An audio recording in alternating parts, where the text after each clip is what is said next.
नमस्कार मैत्रिणींनो, आज नारळी पौर्णिमा आहे. नारळी पौर्णिमेच्या तुम्हाला खूप खूप शुभेच्छा साऱ्या. आणि आज तुम्हाला मी दाखवणार आहे नारळी भात कुकरमध्ये करून दाखवणार आहे. ते ओलं खोबरं, गूळ घेतला, 1 वाटी बासमती तांदूळ, तूप, वेलची, लवंग, काली मिरी, काजू आणि मनुका घेतलेत.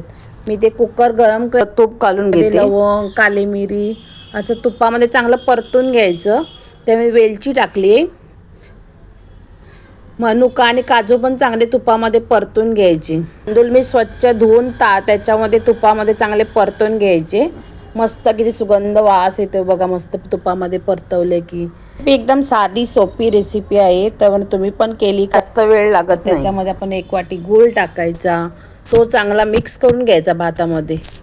1 वाटी खोबरं टाकलंय, ते जसं जसं परततोय तसं तसं मस्तपैकी सुगंध येतोय, वास छान येतोय.